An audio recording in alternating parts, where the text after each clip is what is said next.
Recording is on. Acabando o semestre, eu continuo dando esse pulo com essa mulher. Bom, gente, primeiro desculpa aí o atraso na aula. Hoje, finalmente, a gente chega no Machado de Assis e eu acordei com uma cólica brutal, mas já estou melhor. Já tomei remédio, já está tudo sob controle. Mas aí eu, enfim, demorei para engatar aqui amanhã. Bom, né, é isso, né? Alguns comentários vieram justamente nesse sentido. Esperei o semestre inteiro para chegar no Machado, né? Eu confesso que fazia tempo que eu não né, enfim, eu não pegava a disciplina que chegasse no final do século XIX. Fazia tempo que eu não pegava Machado de Assis para ler, assim, enfim, volta e meia a gente acaba lendo alguma coisa, mas de fato, né, eu acho muito engraçado, e não é uma crítica mesmo, assim, é uma surpresa de leitora, quando as pessoas me falam, isso geralmente não são alunos de letras, né, amigos de outros campos e tal, eu falo assim, não, Machado de Assis, aquela coisa da escola, é chato e tal, a única coisa que eu não consigo achar do Machado de Assis é chato. Assim, eu acho que não tem problema nenhum, né, tipo, tem gente que, nem é, assim, dos autores que eu mais leio, né, como eu acabei de falar, eu acho que é um autor, para minha sensibilidade leitora, acho ele muito, na maior parte do tempo, ainda mais até o final, né, nesse momento memorial, Memórias Póstumas das Cubas, o Quincas Borba, esses primeiros contos, eu acho eles sempre muito duros, né, muito frios, muito inteligentes, né, no sentido, assim, muito cerebrais, essa é a palavra. Você vê, né, ler Machado de Assis depois de ler o Ateneu chega a ser uma experiência brutal, assim, né, fica cerebral, né, muito cerebral. O conto que eu escolhi para começar é um conto, né, desses contos que algumas pessoas chamam de contos teoria, né, do Machado de Assis. Você vê bem, existe um discurso sobre alguma coisa, né? Claro que ele constrói literariamente, constrói com um texto sempre muito agradável e tal, mas muito cerebrais mesmo, né? Principalmente essa fase, no momento que ele adentra, né? Que ele vira o Machado de Assis, né? Que a gente conhece, a partir dos anos 1880. Mas chato ele não é nunca, eu não consigo achar, eu acho sempre muito divertido, né? Uma prosa muito... em alguns textos românticos, né? Antes, talvez um pouco, mas enfim, acho sempre divertido Machado. E acho engraçado quando as pessoas dizem que ele é chato. Bom, talvez tenha a ver, né, com essa coisa escolar, mas a gente não está preparado para aquilo, né? Aquela discussão, estava lendo, né, Percy Jackson, de repente tem que ler Dom Casmurro, o que está acontecendo aqui, né? Acho que não foi aqui, né, que falaram disso, acho que foi na Literatura Brasileira 2, né, que estavam perguntando sobre Graciliano, sobre Guimarães Rosa, mas não, eu até poderia ter gostado se eu não tivesse lendo Harry Potter antes, e aí aquela experiência de linguagem muito brutal e tal. Mas enfim, vamos falar dessa figura aí, o Machado de Assis, que a gente vai discutir em 3 aulas, né, e bom, claro, né, daria para fazer... desses autores muito inesgotáveis, por mais que isso pareça uma fórmula, né? Essa coisa profissional, né? Machado de Assis é inesgotável, a gente pode falar eternamente, mas de fato, né? Ele tem sido, né? Lido e relido, e não sei se vocês chegaram a ler o texto do Cândido, né? E eu sei que eu estou em falta com vocês com muitas coisas, inclusive abrindo parênteses aqui, né? Estou devendo notas de comentários, não se preocupem, ninguém vai ficar sem nota.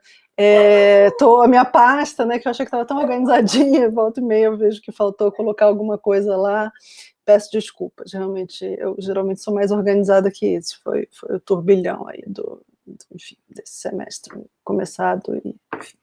Então peço desculpas. Mas enfim, quem teve a oportunidade de ler o texto quem conseguiu ter tempo ontem, né, de ler o texto do Antônio Cândido sobre o Machado, que é um texto já, acho que é dos anos 80, então também já muita coisa foi escrita depois daquilo, mas ele fala disso, né, de como as diferentes gerações de crítica foram percebendo ou procurando coisas, né, diferentes no Machado, o que fala muito sobre a obra do Machado, mas também fala muito sobre, né, como a crítica literária vai mudando, vai tendo outros focos de interesse, etc.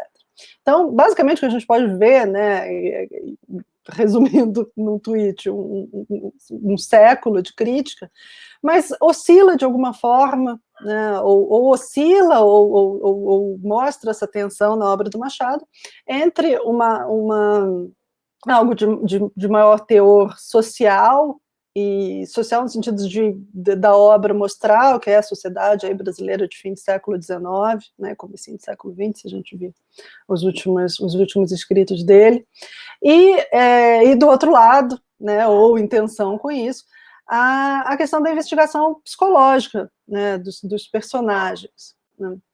E aí tem outros, assim, tem um livro interessante, que eu não cheguei a ler inteiro, saiu não tem tanto tempo,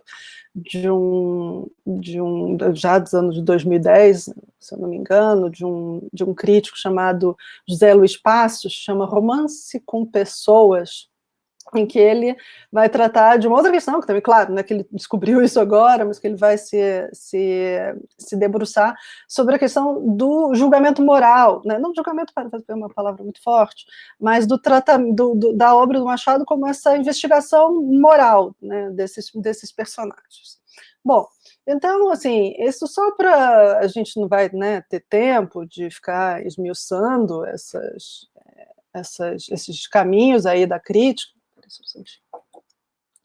mas é interessante a gente notar, né, esses percursos aí para pensar sobre a própria obra do Machado e a relação da obra com o resto da literatura brasileira, mas também, como a gente vem fazendo aí com o caminho da literatura brasileira, com a construção mesmo, fundação da literatura brasileira, né? Acaba sendo, né, esse autor, enfim, que em vida mesmo, né, já era considerado aí, né, né, fundador de uma literatura brasileira efetivamente moderna, que pudesse entrar em diálogo, né, com a literatura produzida em outros lugares, né, claro, sempre com vistas aí à literatura francesa e à literatura inglesa, né, e isso tem razões culturais, mas também razões, né, econômicas, né, um momento, enfim, a gente, e o próprio Machado joga um tanto com isso, né, com essa relação da nossa dependência econômica dos investimentos externos, da Inglaterra, um pouco mais para frente dos Estados Unidos, né, um dos contos mais famosos dele de primeira fase, né, que ainda é a fase, entre aspas, românticas, se chama justamente Miss Dollar, né, que é o nome de uma cachorrinha, mas o nome da cachorrinha, né, demonstra aí essa relação com o dinheiro, que vai atravessar a obra dele mesmo desde dos livros românticos, como a gente vê que já aparece, né, com muita força lá no Senhora, do Zé de Alencar. Inclusive, né, a fase romântica romântica sempre, né, enfim, lembrando, né, todas aquelas contemporizações que a gente faz em relação a essa questão dos movimentos, né, porque, enfim. Mas, enfim, o que eu queria dizer é que a primeira fase, né, Machado de Assis, em parte, está junto ali com a última fase de Alencar, né, eles publicam ao mesmo tempo, né, inclusive eles não têm, a gente geralmente, né, por isso essas maluquices, né, de movimento, dessa ideia de movimentos sucessivos, a gente tem sempre essa sensação que o Machado de Assis vem muito depois de Alencar, e ele era 20 anos mais jovem, né, não era, ele chegou a escrever críticas sobre o Zé de Alencar, ele tinha o Zé de Alencar como principal referência, né, de prosa, de romance, né, no brasileiro, né, tinha outras referências, obviamente, internacionais, mas não é, né, aquela pessoa do passado, eles, né, conviveram. Machado de Assis foi ao enterro do Zé de Alencar, em 77. Então, só para a gente dar sempre essa flexibilizada no nosso cérebro organizadinho, em quadradinhos, né, que vem da escola. Quebrar esses esquemas, né, muito, muito redondinhos, né. O que você falou? É de 68? De 68, o artigo do Antônio Cândido, né? É porque esse livro foi publicado depois, mas é uma reunião de coisas. Pois é, de 68. Então, muita coisa foi feita depois, obviamente, de 68.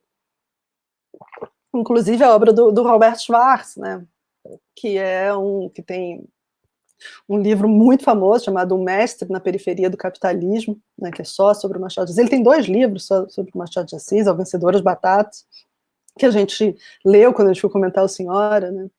E ele usa o Senhora como justamente um preâmbulo aí, né, do que seria feito com mais complexidade, né, pelo Machado de Assis, enfim, e depois o Mestre na Periferia do Capitalismo, que o próprio título, né, mostra aí muito bem qual é a tomada de perspectiva do Robert Schwartz. Robert Schwartz, né, como eu já falei, um crítico paulista, foi aluno orientando, né, do Antônio Cândido, dessa escola, com um pé ou dois no marxismo, né, na crítica materialista, mas feita de uma maneira muito sofisticada, porque a crítica marxista pode ser feita de uma maneira muito tosca, mas não é o caso, né, desses autores. Mas, enfim, o Schwartz vai justamente investigar aí como, né, o Machado de Assis vai introduzir na literatura dele, mas não só em termos temáticos, não só por falar do que é, né, existir, do que é ser brasileiro nessa periferia, né, do capitalismo ocidental, do capitalismo europeu, mas também americano. Mas vai falar como isso é introjetado, no caso do Machado de Assis, na própria forma. Né? Essa é a grande parada do Schwartz. Mas estou indo para muitos caminhos ao mesmo tempo aqui, só porque eu lembrei, tu estava falando de como, né, muita coisa foi feita depois desse texto do Antônio Cândido, mas como muita coisa já tinha sido feita, né, até então. Mas vamos falar um tiquinho, né, do Machado de Assis, até a gente chegar na teoria do medalhão, né, esse conto-tese, né, que eu escolhi para a gente começar o debate, e que, lendo os comentários de vocês, é muito interessante como praticamente todos os comentários falaram de diferentes maneiras do ponto ao qual eu queria chegar, e ao qual eu vou chegar, mas vamos por partes. Né? Então, bom, Machado de Assis nasce no Rio, né, em 39, 20 anos depois do Zé de Alencar, né, adulto, né, já ele pega todo um segundo momento, segundo para o terceiro momento do romantismo. Ele chega a escrever críticas sobre Castro Alves, por exemplo, né, para a gente fazer outra interseção aí entre autores, né? Bom, e como vocês sabem, né, filho de descendentes de negros, né, era um mestiço, que nunca teve problemas com isso, né? Isso é uma coisa também que eu acho que o Antônio, enfim, nunca teve problemas com isso, é claro que a gente não sabe, né, até que ponto ele teve problemas com isso, mas ele não foi, né, enfim, ele é aquilo, né, ele se tornou um escritor profissional, essa categoria profissional aí que até hoje é tão difícil, né, mas ainda em vida chegou à sua glória como escritor, foi um dos inspiradores da Academia Brasileira de Letras, né, o primeiro presidente, patrono, enfim, aquela coisa toda. Então, ele pode ter sido prejudicado, né, mas provavelmente ele foi mais prejudicado em termos de ser um escritor por escrever em português e por isso não ter conseguido alcançar, né, uma leitura mais internacional do que propriamente pela cor, né, ou pela raça. Enfim, não é um caso, claro, não era a coisa mais comum no século XIX, mas também não é um caso raríssimo, né? A gente tinha, né, mestiços no parlamento, né, no Senado, no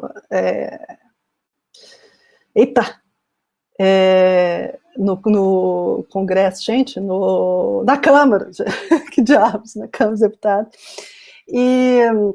enfim, e no jornalismo, né, enfim, o século XIX, de alguma forma, né, como a gente já tratou também longamente, abre aí outros espaços de atuação, as coisas, as identidades, né, não são mais tão rígidas, né, isso a gente vai vendo ao longo do século XVIII e no Brasil no século XIX, a coisa da urbanização, com a imprensa, né, que explode enquanto enquanto espaço de atuação, a questão do direito, né, da atuação dos advogados, enfim, as profissões liberais, como a gente chama, médicos, advogados, jornalistas, né, ou seja, aqueles não ligados diretamente ao governo, nem a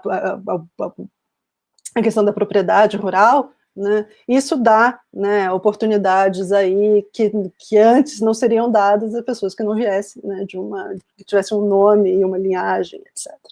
Então, bom, isso é uma coisa, claro, que a gente tem que considerar, e é importantíssimo a gente considerar que até hoje o maior, né, romancista brasileiro, e até hoje é considerado, né, o principal autor, talvez, né, brasileiro, mais famoso, na escola a gente sente muito isso, era negro, né? Naquele tempo não se falava em termos de negro, mas hoje em dia a gente fala em termos de negro, e era, né? E casado com uma portuguesa branca, né? Talvez tenha sido um pouco tenso, acho que o Antônio Cândido até fala disso, né?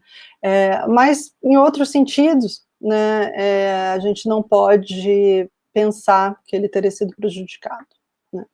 De novo, né? Olhando a história, depois da história já feita, né? A gente não tem como... E ele, enfim, muito contido sobre a vida pessoal, a gente sabe muito pouca coisa, né? Então a gente não tem acesso a quaisquer tipo de obstáculos que ele tenha enfrentado, né? Nesse sentido. O que não quer dizer, né, e aí a gente sempre entra nessa coisa, não, então ele foi um traidor da sua raça, né, quase não escreveu sobre isso, não, enfim, né, cada um tem suas questões e, obviamente, se exigir de uma mulher que escreva sobre questões femininas, de um gay que escreva sobre questões gays, de um negro que só escreva sobre questões negras, tudo, né, ou de um brasileiro que só escreva sobre questões brasileiras, enfim.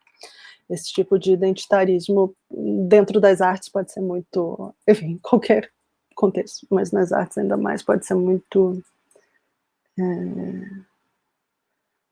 empobrecedor, além de pouco generoso com quem está fazendo, né? Bom, muito novo ainda, né, ele vem de família de classe média, né, não era também rico, mas muito novo, ele começa a publicar, muito novo mesmo, com 16 anos ele está publicando poesia no jornal, né, publicou o primeiro poema com 16 anos num jornal, esse poema se perdeu, não devia ser, né, imagina, né, um menino de 16 anos com influências românticas, né, 1855, só para vocês verem, né, 1855, é um pouco depois do Álvaro de Azevedo morrer, né, escrever e morrer, tudo, quando o Álvaro de Azevedo é meio concomitante, aí a escrita e a morte, tadinho.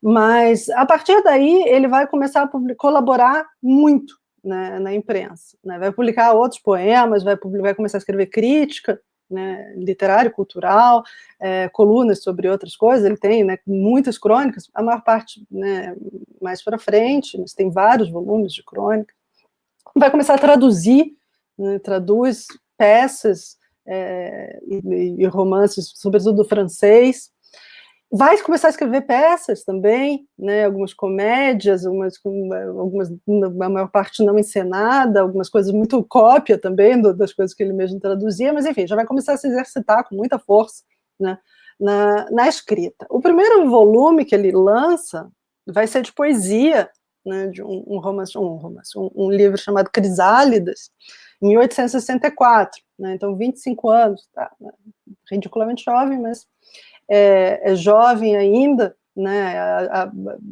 e ainda, enfim, a poesia dele até hoje é publicada, ele não é nada que ele tenha renegado como uma loucura de juventude, nem nada, não sei se vocês já tiveram curiosidade de ler a poesia do Machado de Assis, né, a gente acaba ficando muito mais concentrado por boas razões na prosa, mas não é ruim, né? Só não meio, não tem nada de novo, não tem nada de particularmente sei lá, inovador ou interessante, ou que se destaca, mas definitivamente é algo bem feito. A gente sabe que o Machado de Assis era um escritor extremamente meticuloso, né, com muito cuidado da linguagem mesmo, e ele aplica isso na poesia, na qual ele reproduz, na verdade, né, alguma coisa do que ele gostava de ler. E ele continua escrevendo poesia, né, ao longo até os anos 80, Publica, inclusive, um volume de poesias sobre indianistas, né, nos anos 70, já num volume chamado Americanas. Mas o Crisálidas faz algum sucesso, ele já tem o contos também, que ele vinha publicando, né, na imprensa, tem uma boa acolhida, e em 69, ele, só para vocês terem, o Crisálidas sai por uma editora francesa, inclusive, a Garnier, né, que existia aqui, uma das principais editoras que publicavam aqui também no Rio, aqui no Brasil, no Rio. E em 69 ele firma um contrato, né, isso dá bem a dimensão de como ele já tinha uma carreira não só razoavelmente estabelecida ou reconhecida, como também ele tinha planos de carreira. Em 69 ele assina um contrato com o Garnier de publicação de coisas futuras, né? Então ele se compromete a entregar um primeiro romance, que ele se compromete a entregar no mesmo ano, mas ele demora 3 anos para entregar, mas também publicar, na verdade, 2 romances e mais um livro de contos, que de fato foi publicado em 70, ou seja, no ano seguinte, o Contos Fluminenses, né, que também até hoje está lá existindo como volumes, é bem longo, na edição. Eu tenho a sorte de ter tido uma avó professora de português, do Colégio Pedro II ainda, super, né, tradicional, e aí eu tenho uma coleçãozinha dessa aqui, isso aqui é o Memórias Póstumas, que tem tudo do Machado de Assis, toda bonitinha, em capa dura, com uma fonte linda, né, olha, deixa eu ver se eu consigo, olha o prazer de ler com essa fonte, olha o tamanho da margem, né, enfim, e de fato tem vários, né, o Contos Fluminenses são 2 volumes grossos, bom, também se viu o tamanho da margem, o tamanho da letra, mas enfim, ele publica então, né, em 70 Contos Fluminenses, que tem uma boa recepção, e que tem, né, de novo, né, aquela coisa, ainda a fase romântica do Machado de Assis. O que significa ser a fase romântica do Machado de Assis? Né? Significa em que, bom, o Contos Fluminenses são basicamente histórias, né, de amor, né, de amor difícil, ou de amor frustrado, ou de amor dramático. Miss Dollar é a história de um cara que conhece uma moça por causa da cachorrinha, né, que se chama Miss Dollar, e enfim, aí é toda uma história complicada para ele conquistar a moça, mas já aparece, né, aqui e ali, bom, já aparece primeiro muito mais contenção na linguagem, né, do que a gente vê no Zé de Alencar, por exemplo, ou no Joaquim Manuel de Macedo, ou mesmo Gente, eu tenho um problema com o nome do cara do Sargento de Memórias de Dionísio, Manuel... Gente, eu não consigo, eu tenho um problema, assim, brutal. Eu vou falar, porque da outra vez eu falei, não importa, mas agora importa. Manuel Antônio de Almeida. Manuel Antônio de Almeida, porque é um nome muito genérico, meu Deus, é muito difícil guardar. Obrigada, Iago. Mas, enfim, mesmo, né, o Macedo e o... Já esqueci de novo, mas o Antônio de Almeida já tinha uma coisa mais coloquial, mais direta, né? O Manuel Antônio de Almeida, por também, né, ter vindo de um contexto menos aristocrático e tal, mas ainda assim, né, muito cheio daqueles floreios românticos. Bom, a gente vê isso, né, para a gente pegar uma referência que a gente leu aqui junto, senhora, vocês veem, né, como tem, né, principalmente nas descrições, aquela coisa muito floreada, né, uma coisa assim. O Machado de Assis, desde logo, né, vai reservar a coisa mais lírica para lírica mesmo, né, ou seja, para poesia. Já vai trazer um estilo mais contido, né, e também já vai fazer aquilo que a gente já discutiu também, quando a gente discutiu a senhora, de falar um pouco, pegar os personagens, né, menos extraordinários, né? Vão pegar aqueles e das dinâmicas sociais, vai ser, né, um observador muito atento, principalmente da sociedade carioca, né, ou fluminense, por isso Contos Fluminenses. Fluminense é quem é nascido no estado do Rio, né? Hoje em dia a gente diz, no tempo enfim, da capital, né? Enfim, então já vai ser romântico pelo tema, né, e aí romântico em duplo sentido mesmo, né, histórias de amor e tal, mas já vai ter um olhar mais realista, né, um olhar realista de um tema romântico, por assim dizer, né, e o olhar aqui pensando em ponto de vista e em estilo mesmo, né, que aí vai cada vez virar mais o estilo Machado de Assis, que hoje a gente associa, né, muito a questão da ironia, né, a essa coisa que eu falei de um distanciamento crítico, uma ironia que às vezes chega ao sarcasmo mesmo, né, essa frieza, né, do tratamento. Que depois, né, nos últimos escritos, vai se tornar cada vez mais, vai deslizar de uma frieza para uma melancolia, né? Mas isso a gente fala disso mais para frente, né? Eu quero só traçar esse caminho até o Papéis Avulsos, né, esse volume de onde sai esse conto, né, de onde está inserido esse conto, Teoria do Medalhão. Em 70 ele publica um outro volume de poemas ainda, né, eu falei essa coisa dele continuar escrevendo poema ainda por um tempo, até 75, o volume de poesias indianistas de 75, que é o mesmo ano de Senhora, né, só para fazer essa relação também. Bom, em 72 finalmente sai o primeiro romance dele, Ressurreição, um romance que não saiu em folhetim, no sentido de não foi publicado, né, serialmente em revistas, como outros, né, foram, inclusive o próprio Memórias Póstumas foi. Tanto Ressurreição quanto Dom Casmurro foram romances que ele trabalhou por muito tempo, né, solitariamente, ou seja, não publicando serialmente e vendo, né, a resposta. Tem essa questão da publicação serial, que você vê um pouco, né, pelo menos, da resposta do leitor. E o Ressurreição é um romance, não sei se vocês já chegaram a ler, né, mas é um romance que tem algumas questões já, que interessantemente tem uma questão que é tratada de maneira diferente, uma história muito diferente, mas um tema que ele vai retomar justamente no Dom Casmurro, né, que já é dos anos 90. Nossa, ou já é 1900, deu branco do ano do Dom Casmurro. Mas eu digo isso em um minuto.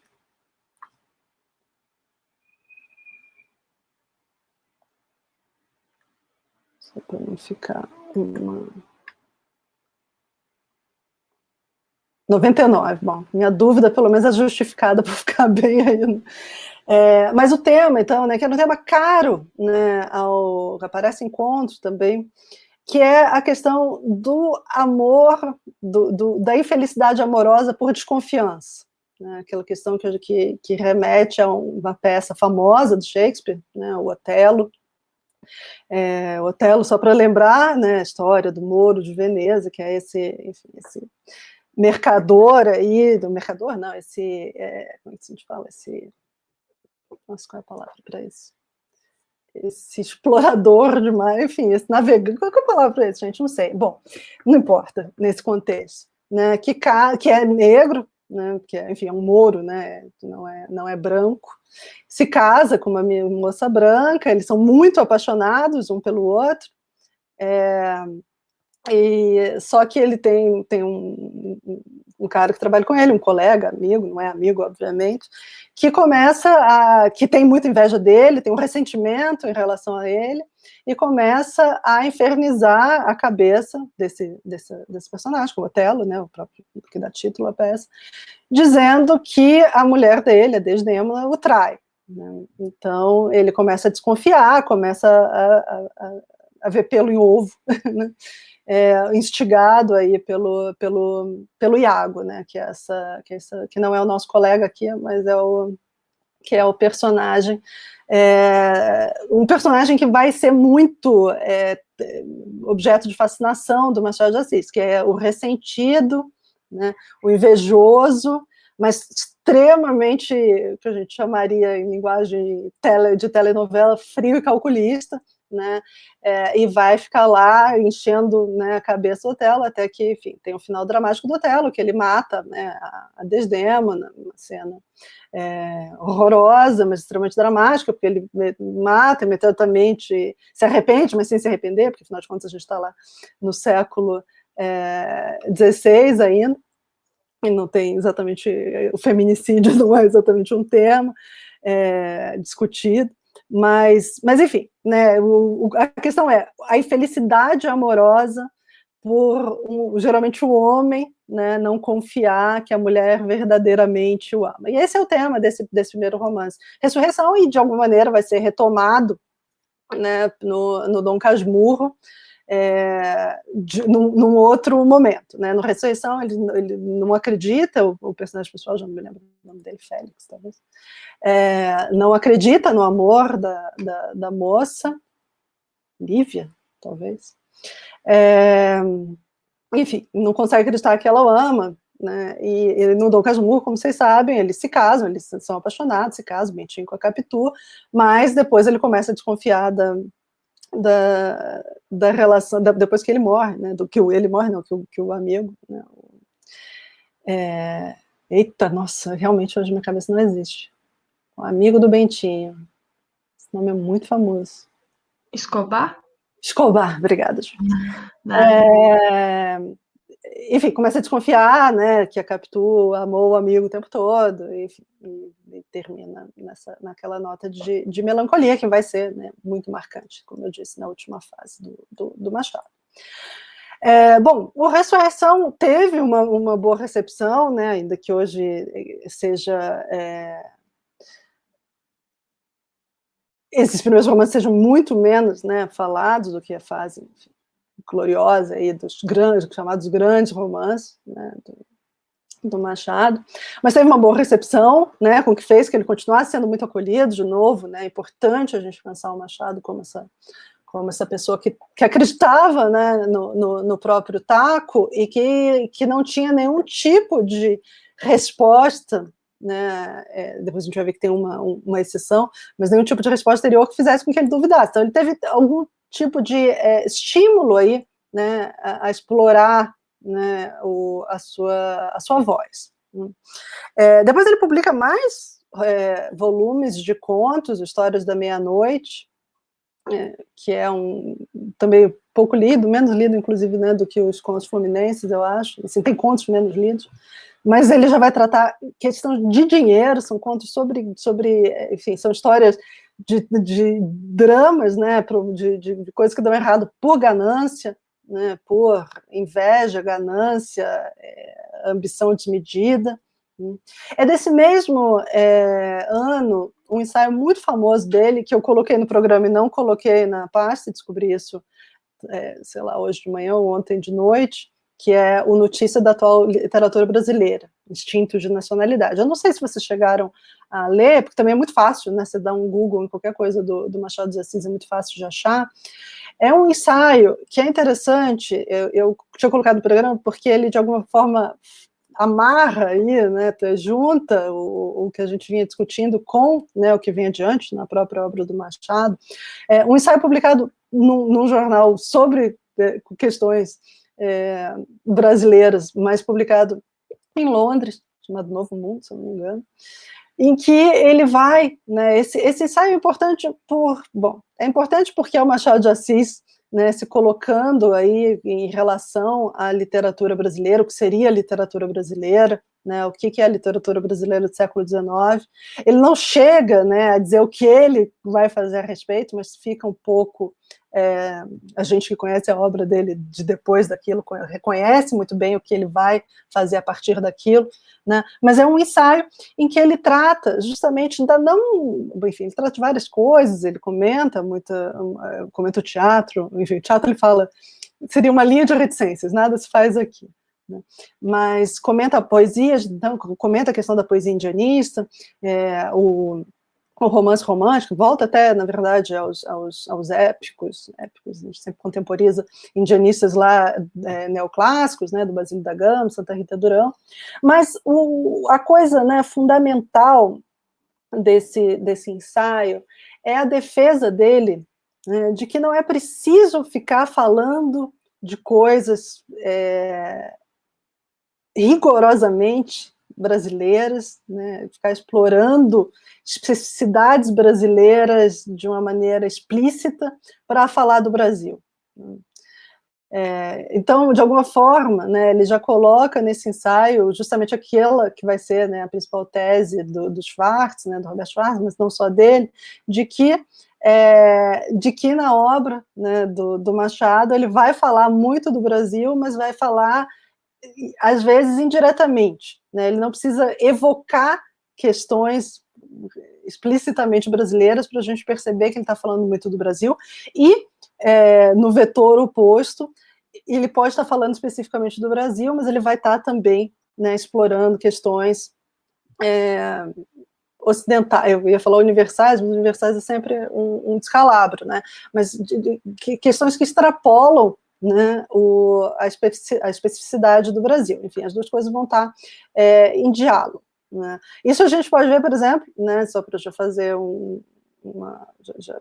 juntar um lé com cré, na teoria do medalhão, né, em nenhum momento ele fala que ele está falando do Rio de Janeiro, ele faz referências, né, ao Brasil, né, na questão dos partidos políticos e tal, né, mas ele não está descrevendo nada, né, não está evocando lugares, enfim, não está, obviamente não está falando das grandes questões românticas, né, obviamente não aparece nada de natureza, por exemplo, né, mas está, claro, né, descrevendo aí, eu descrevendo não, mas acabei de falar que ele não escreve, mas ele está evocando, né, está comentando, né, a sociedade, né, carioca, aí, do segundo reinado, né, e do que vem do segundo reinado, né, a gente está justamente entre os anos 70 e os anos 80.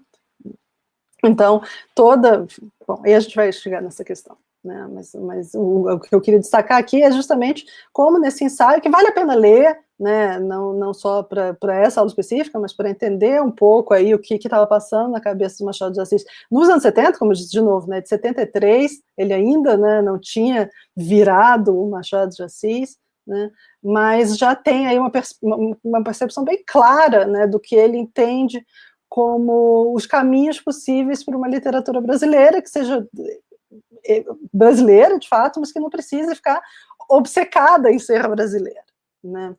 E isso é muito, muito importante a gente pensar isso, até para pensar os caminhos, né, que a literatura vai tomar a partir do século XX, né, no começo do século XX. Né?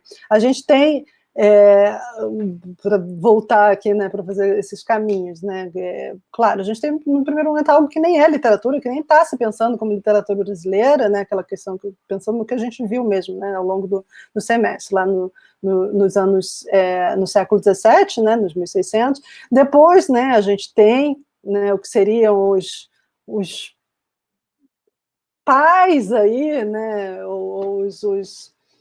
esses, pensando nos Árcades, né, sobretudo essa galera envolvida nas Inconfidências, né, já essa percepção de Brasil muito, muito forte, uma demanda de Brasil, né, mas ainda numa linguagem que falasse, olha, a gente pode conversar com vocês, né, a gente vai poder conversar com vocês, né, e no século XIX, né, o romantismo, sobretudo, é essa invenção de um Brasil, uma invenção, né, que a gente não viu em detalhe, porque não dá, mas se a gente fosse observar o indianismo, por exemplo, que é uma invenção absolutamente artificial, né, a gente comentou isso aqui, né, tentei comentar, mas de qualquer forma, invenção mesmo, né, invenção no sentido mais programático, né, inclusive uma coisa total chapa branca, né, ou seja, muito ligada ao segundo reinado, ao Dom Pedro II, né,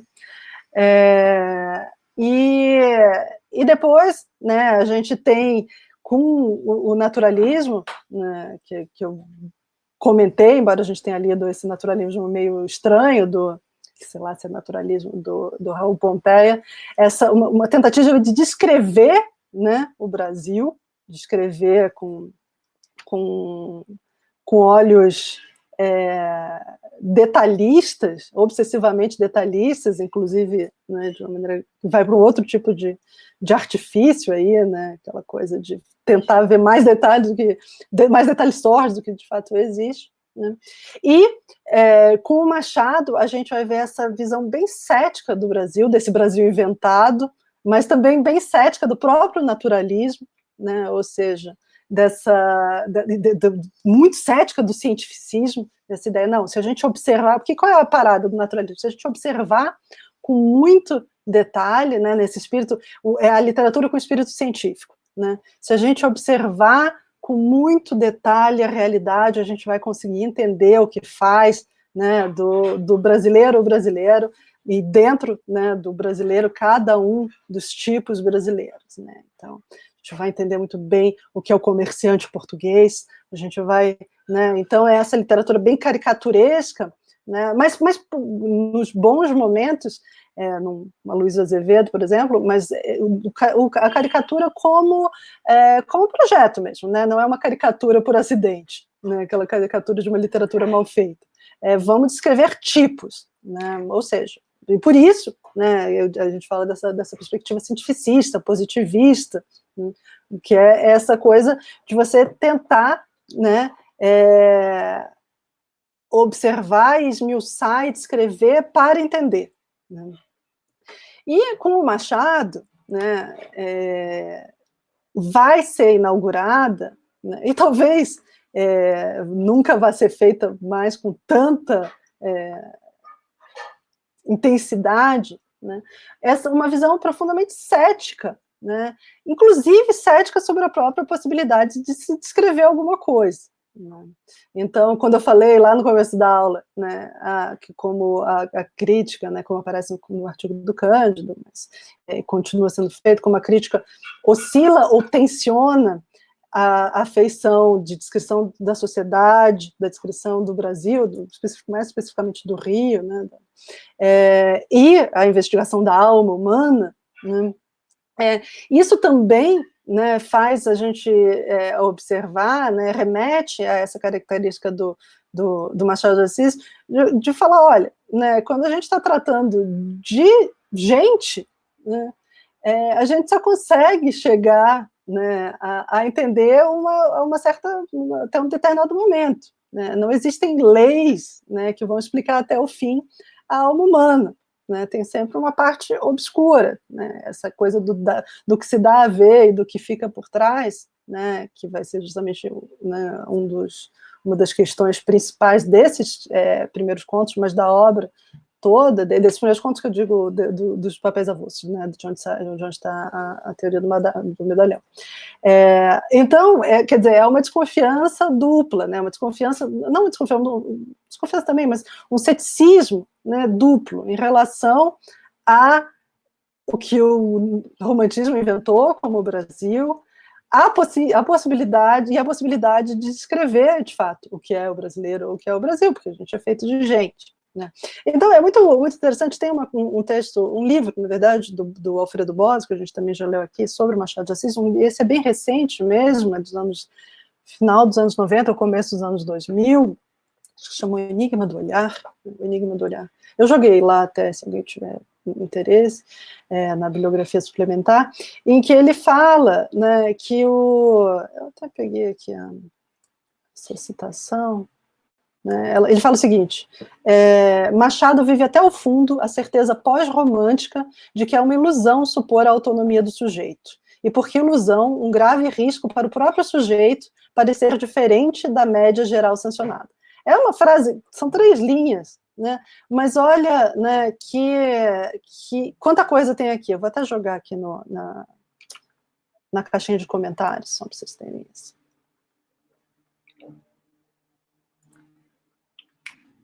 Aqui tem muita coisa, e tem muita coisa, inclusive sobre o que a gente vem discutindo aí, né, a respeito do século XIX. Né? Por que certeza pós-romântica? Né? Então vamos pensar o que era a certeza romântica, né? ou a aposta romântica. Né? E aqui a gente está pensando no romantismo de novo, né? Muito mais o romantismo pensado como essa grande revolução de pensamento, né, que teve lugar aí na Europa, nos Estados Unidos, e aqui de uma maneira, enfim, um pouco deslocada, mas é esse momento da investigação do sujeito, né? Então, no século XIX, já falei isso, né? Esse século em que se pulverizam certezas sobre quem você é, né, no sentido, olha só como é contraditório, mas no sentido de uma vida definida desde sempre, né, então, aquela coisa, né, que eu já falei 1000 vezes, nasci proprietário, serei proprietário, nasci escravo, serei escravo, nasci trabalhador rural, serei trabalhador rural, né, pensando fora do Brasil, né, que a gente não tinha a questão da escravidão, se eu, enfim, né, e aí que tem a ver também com a questão da urbanidade, né, da explosão das cidades, essa questão da multiplicidade de oportunidades, né, de alguém ir para a questão das profissões liberais, etc, etc.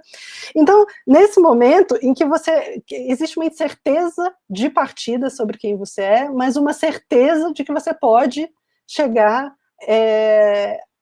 a se inventar, né?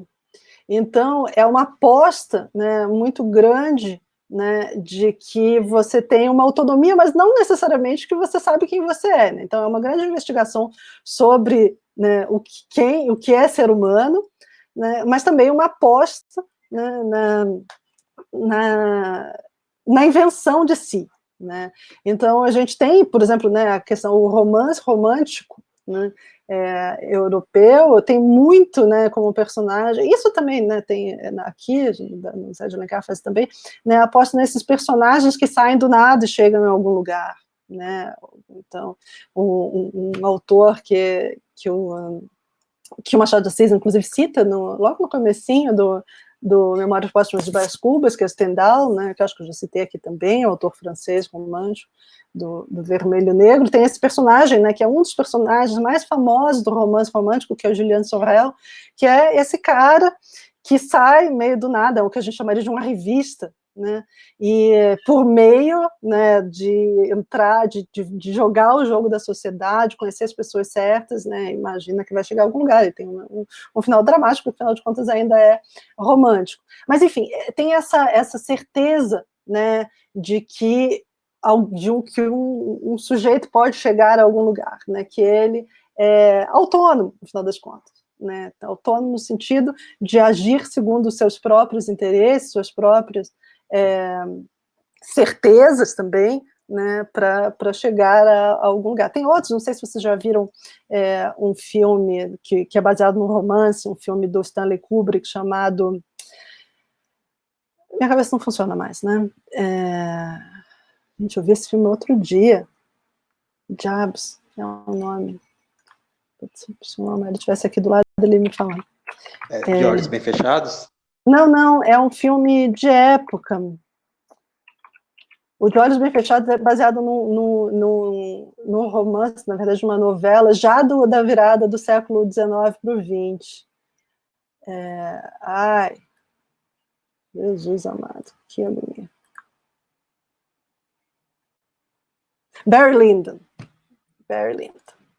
É um filme bem legal, baseado, o romance eu não li, o filme é muito bom, e dá bem essa perspectiva romântica, de novo, né, um cara de família que tem alguma propriedade, que, enfim, é apaixonado por uma prima, etc. Dá tudo errado, ele se alista no exército, a questão também de se alistar no exército para chegar a um lugar, né, que é muito fruto aí da imagem do Napoleão, né, um ídolo aí, né, o cara que saiu da ilhazinha lá da Córcega, né, era um simples soldado de família irrelevante, vira imperador, né, tá aí, né, essa é a autonomia, né, do sujeito aí na virada do 18 para o 19. Ninguém, né, simboliza melhor isso do que o Napoleão, e tem outros, né, que saem que por meio do próprio mérito, né, e da própria vontade, né, da própria resolução, né, chegam em algum lugar, né, mas, sobretudo, o que tem aqui, né, nessa frase, né, bom, então ele fala, né, a certeza pós-romântica de que é uma ilusão supor a autonomia do sujeito. Então, o século XIX, né, o final, né, na segunda metade, vai minando, né, pelas próprias experiências, né, essa aposta em si, né, na hora... Bom, os próprios românticos reconheciam de alguma maneira, né, pensando no final desses dois, né, exemplos que eu pensei aqui, né, no Vermelho e Negro e no Barry Lyndon, a sociedade, enfim, o mundo acaba também, né, dando uma segurada aí, né, nessas certezas, enfim, a realidade dando tapa, né, na cara desses sujeitos, né, que acham que, né, podem... Bom, próprio a história, sei lá, a história pessoal do Lord Byron é um tanto isso, né? Lord Byron era, enfim, proprietário de uma família que a gente chamaria de quatrocentona, de séculos e séculos, séculos e séculos mesmo, né, de título de nobreza, e achava o Napoleão máximo, ficou frustradíssimo de não ter vivido as guerras napoleônicas, sendo que a Inglaterra, obviamente, foi rival, né, inimiga do Napoleão, e acha que ele precisa ter, né, uma vida, alguma coisa gloriosa na vida, assim, lista lá na guerra da independência grega e, enfim, morre antes de lutar, né, morre de febre, pega uma chuva e morre, né. Então, exemplifica bem, né, essa questão do mundo dar um tapa na cara, né. É claro que isso demora, né, vai sendo, em termos de construção literária, vai sendo absorvido e transformado em literatura ao longo do século XIX, de diferentes formas, né. A poesia vai se voltar, tem um texto famoso do Baudelaire, né, o último poeta romântico e primeiro poeta moderno, né, ali dos anos 50, de novo, assim, em que ele fala, que esse texto um pouco mais para frente, dos anos 60, é um poema em prosa, que ele fala que o poeta estava atravessando a rua, chegou uma carruagem correndo e ele perdeu a auréola, né. Então, uma alegoria aí, né, o poeta era essa pessoa que falava dos grandes temas, né, das grandes questões, o poeta como vate, né, como aquela coisa, poeta que recebe a verdade divina, mas uma carruagem chega correndo, ele sai correndo e perde isso, né? Ou seja, o mundo, né, moderno atropela qualquer tipo de intenção de grandiosidade ou de sublime mesmo, né? Isso na poesia. E na prosa, né, vai ser isso, né? Eu falei já, né, desse deslocamento, desse deslizamento, né, do romance romântico para o romance realista, que é menos uma ruptura do que um deslizamento, porque é isso, né? Cada vez menos vai se apostar nessas figuras extraordinárias e vai se focar mais nas figuras ordinárias, né, comuns, né, gente como a gente, né, e que percebe, né, que na vida prática, né, na vida cotidiana, não adianta você ter grandes ambições, tentar ganhar o mundo, porque o mundo responde com a realidade, né. Então, voltando para essa frase, né, do Bose, né, ele vive até o fundo a certeza pós-romântica de que é uma ilusão supor a autonomia do sujeito, né? Então ele vive até o fundo, né, essa certeza de que não adianta você, né, não existe o ser humano extraordinário, né? E dentro dessa percepção de que não existe o ser humano extraordinário, é melhor apostar com todas as fichas no mais ordinário possível, né? Essa é o que está posto aqui, né, pelo Bose, né? Porque ilusão é um grave risco para o sujeito parecer diferente da média geral sancionada, né? Então, é o contrário, né, do herói romântico, né, que é aquele herói, vamos pensar aqui na senhora, de novo, né? Que meu cérebro acabou para nomes, né? Vocês já perceberam. A Aurélia, né, é essa mulher absolutamente extraordinária, né? Mesmo o par dela, que esse eu não vou lembrar o nome mesmo, ele também, né, sai do ordinário, né? Ele é essa figura que está muito inserida aí na questão da grana, etc., mas ele, né, sai aí, primeiro é muito bonito, é muito elegante, ele quer se destacar, né, mais que qualquer coisa, né? E o Machado de Assis vai tratar justamente dessas pessoas que não querem se destacar, né? Em alguma medida, com muita ironia, obviamente, né, vai falar de como essas pessoas, esses personagens, se esforçam o máximo possível justamente, né, para não se destacar, né, e não se destacando é que eles vão conseguir alguma coisa na vida. Quer dizer, é impressionante, né, em menos de um século, né, como se transformam, né, os heróis. E claro, isso não é algo, né, não aparece só, né, no Machado de Assis, né? Se a gente vê isso, né, de uma forma crítica, esmiuçada, de novo, científica no naturalismo, vamos falar da coisa mais normal, mais banal, né, mais, inclusive, feia, né, que é a coisa da descrição naturalista, né. No realismo de um, sei lá, de um Flaubert, né, eu sempre volto para o Flaubert, mas ele vai, de fato, né, e às vezes o Flaubert até vai um tanto para o naturalismo, mas é impressionante como vários personagens do Flaubert, quando tentam se destacar, se dão mal, né, o caso óbvio da Emma Bovary, mas é sempre, né, que também poderia se encaixar aqui nessa descrição do Bose, né, não, né, não pela personagem, mas pelo destino que se dá à personagem, né? Ela está ainda dentro da ilusão romântica, né, de que é possível ter uma vida extraordinária, por isso, né, se dá mal, né, seria um elogio ao contrário, né, do ordinário, né? Se ela vivesse muito bem ali sua vidinha, né, com seu maridinho, não quisesse, né, se colocar como heroína romântica, ela teria uma vida tranquila e tudo bem, né?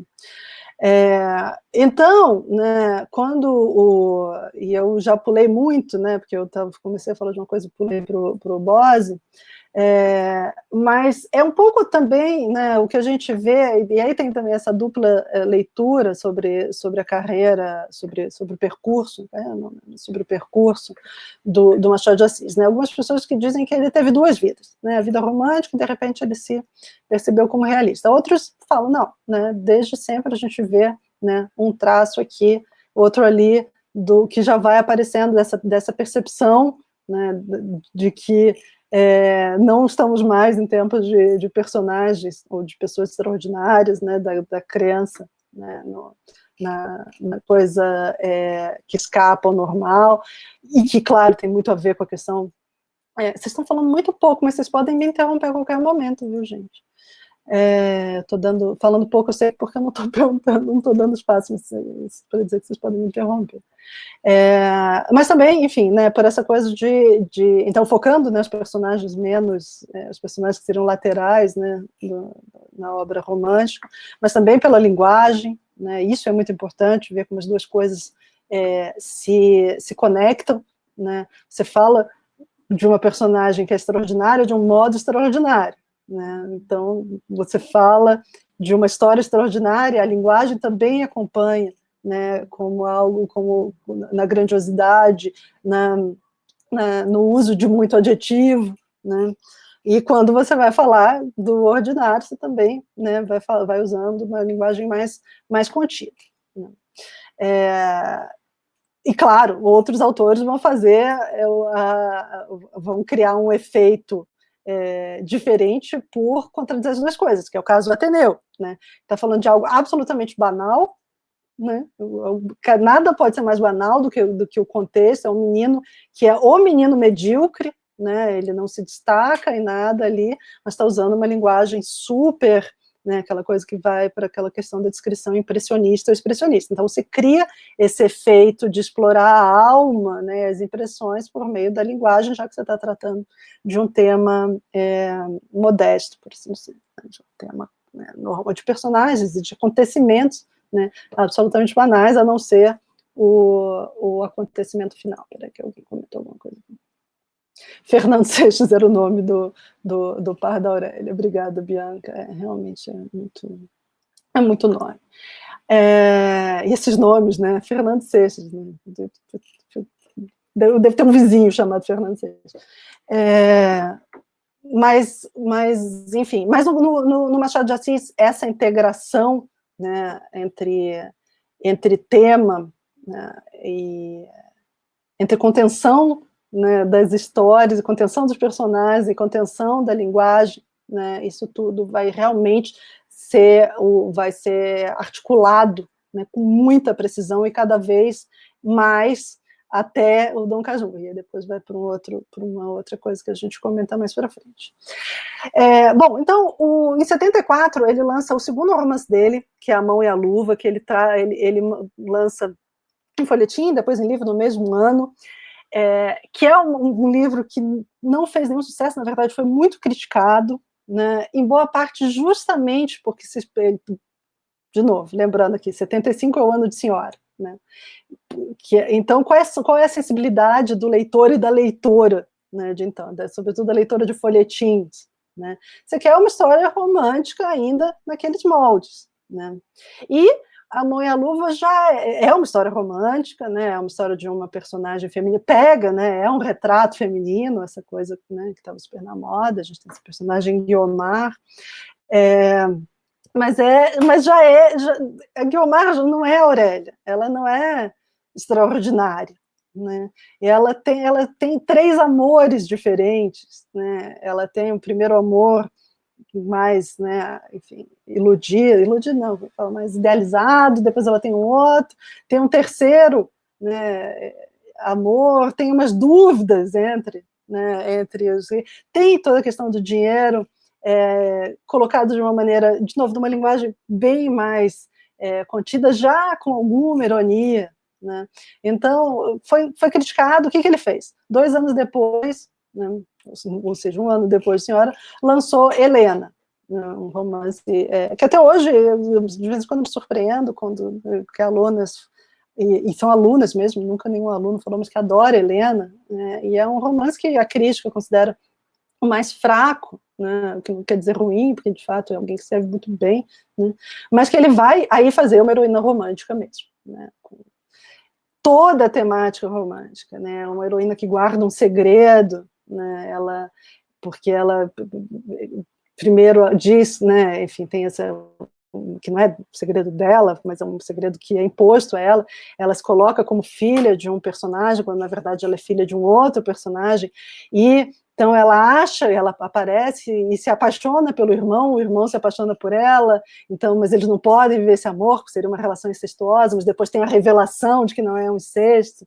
porque, né, ela, na verdade, é filha de outro, né, mas aí ela já estava comprometida com um terceiro, e não pode viver esse amor, enfim, né, e tem um final, aquele final, né, absurdo, né, ela fica tão doente de sofrimento que adoece, né, que morre em 1 semana, né, de tristeza, né, e faz um sucesso, né, ele de fato faz o que precisava fazer e de novo, né, essa característica do Machado de realmente apostar, né, num sucesso como escritor, né, não tem, né, então beleza, né, vocês acharam que esse meu livro não era romântico suficiente, toma o romance, né, romântico suficiente, quero fazer sucesso, quero ser respeitado, né, quero e tudo bem também, né, não é uma crítica, mas é um traço, né, um aspecto muito importante, e talvez é isso que tenha dado possibilidade, né, que depois ele pudesse, de fato, escrever os romances que são,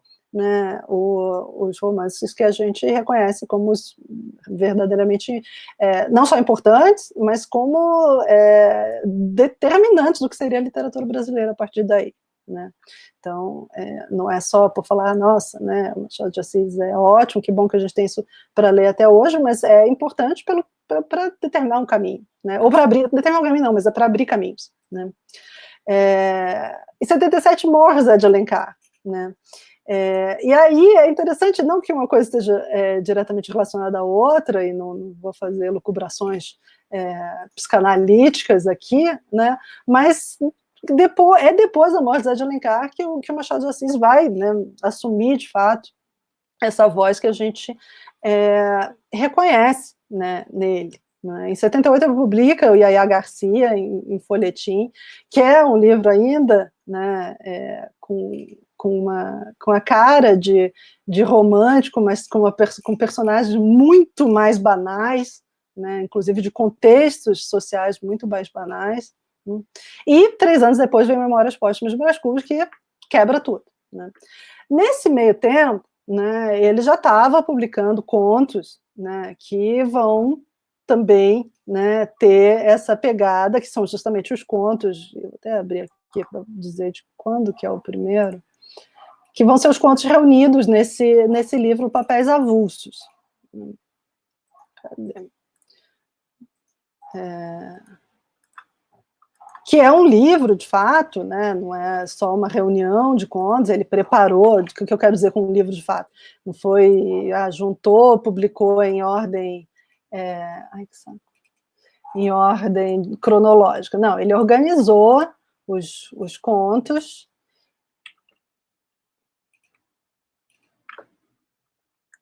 e modificou alguns, inclusive. O primeiro, né, que é a Chinela Turca, ele publicou, o primeiro não do livro, mas o primeiro cronologicamente mais antigo, é de 75, né? Então, antes, inclusive, de Helena. Né? Então, enquanto ele estava escrevendo um romance super folhetinesco, né, para agradar a leitora carioca, né, ele também, né, já estava exercitando aí nos contos uma voz mais Machado de Assis. Bom, e aí chega, né, então, em 81, no Memórias Póstumas, de Brás Cubas, que eu não sei se vocês já leram, ou pelo menos alguma coisa, né, vocês provavelmente sabem do Memórias Póstumas, é um livro que, de partida, você abre o livro, né, e você já está diante de uma coisa completamente diferente, né, daquilo que você está acostumado. Bom, primeiro, né, que se chama Memórias Póstumas de Brás Cubas, né? Então, primeiro você já tem essa noção de que é alguém escrevendo depois de morrer. Aí você podia falar, não, tudo bem, né, pode entrar na onda do romance gótico, que estava na moda lá desde, né, enfim, que tinha passado pela moda desde o final do século XVIII, né, mas não é isso, né? E aí você já abre e tem, né, tem uma espécie de uma dedicatória, né? Ao verme que primeiro roeu as frias carnes do meu cadáver, dedico com saudosa lembrança essas memórias póstumas. Então já tem aqui, né, esse humor, né, irônico, sarcástico mesmo, né, enfim, de um livro dedicado nele. E aí no prefácio vem, né, aquela coisa toda famosa, né, que ele cita o Stendhal, inclusive, né, começa com que Stendhal confessasse haver escrito um de seus livros para 100 leitores, coisa é que se admire e consterna. Que coisa é que admira e consterna? O que não admira, nem provavelmente consternará, é que este outro livro não tiver os 100 leitores de Stendhal, nem 50, nem 20, e quando muito 10, talvez 5. Né? Então, essa coisa de, olha, né, estou escrevendo um livro aqui muito, muito bizarro. Né? Trata-se, na verdade, de uma obra difusa na qual eu, Brás Cubas, né, então já é um ao leitor do personagem, né, não do autor, né, que era uma coisa super comum de se fazer, né, o autor explicar o que, principalmente na poesia, né, mas em todos, o autor explicar o que era aquilo que ele estava propondo. Aqui o ao leitor é do próprio personagem, né? Se adotei a forma livre de um Stern ou de um Xavier, né, de Mestre, que são autores século XVIII, isso, enfim, vou entrar nessa discussão, vou ficar abrindo vários parênteses. Não sei se limite algumas rabugens de pessimismo, pode ser, obra de finado, escrevia, essa coisa bem famosa, né, escrevia com a pena da galhofa e a tinta da melancolia, e não é difícil antever o que poderá sair desse conúbio. Acresce que a gente grave achará no livro umas aparências de puro romance, ao passo que a gente frívola não achará nele o seu romance usual. Ei-lo aí fica privado da estima dos graves e do amor dos frívolos, que são as duas colunas máximas da opinião. E por aí vai. Né? Esse é o prólogo, depois o primeiro capítulo é essa coisa, não sei se eu começo contando como eu nasci ou como eu morri, né? E aí o primeiro capítulo escrevendo o enterro, né? Não, eu fui enterrado, foram 11 amigos, enfim, completamente diferente, né, de tudo. E no segundo capítulo, e aí já entrando na discussão do conto, né, ele vai, desse conto que é de 80 e... Teoria do medalhão é de 82... de 81 também, né, o mesmo ano do Memórias Póstumas, né. Enfim, no segundo capítulo, só para a gente partir para a teoria do medalhão de fatos, no segundo capítulo, ele fala, bom, agora eu vou contar mais ou menos como tudo começou, né, não como eu nasci, mas como a história, né, que da minha morte começou. Eu resolvi inventar um emplasto que tratasse a hipocondria, né. E aí ele fala, eu estava, né, imbuído aqui, acabei de achar uma nota de 50 cruzeiros dentro de...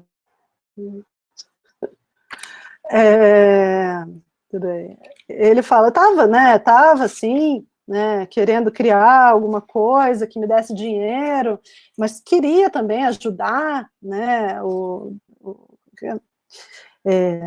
chamei a atenção do governo, né, para o resultado que esse plástico pudesse causar, um resultado verdadeiramente cristão, mas também cheio de olho de vantagens peculiares. E aí, pelas tantas, ele fala, mas agora que eu já morri, posso confessar tudo. O que me influiu principalmente foi o gosto de ver impressas nos jornais, mostradores, folhetos, esquinas e, enfim, nas caixinhas do remédio, estas 3 palavras: Emplasto Brás Cubas. Para que negá-lo? Eu tinha a paixão do arruído, do cartaz, do foguete de lágrimas. Talvez os modestos me arguam desse defeito. Fio, porém, que esse talento me honra de reconhecer os hábeis. Assim, a minha ideia trazia 2 faces como as medalhas. Uma virada para o público, outra para mim. De um lado, filantropia e lucro. De outro, sede de nomeada, digamos, amor da glória. Então, de alguma maneira, né, e depois, enfim, claro, né, o Memórias Póstumas tem muita coisa, né, é um romance longo, tem muita coisa aqui, mas nesse segundo capítulo ele já está tratando exatamente, né, do mesmo tema, né, que vai aparecer na teoria do medalhão, né. Essa coisa de é importante ajudar a criar um remédio legal? Era importante conseguir dinheiro? Era, mas o mais importante era o meu nome ficar conhecido, era eu atingir a glória.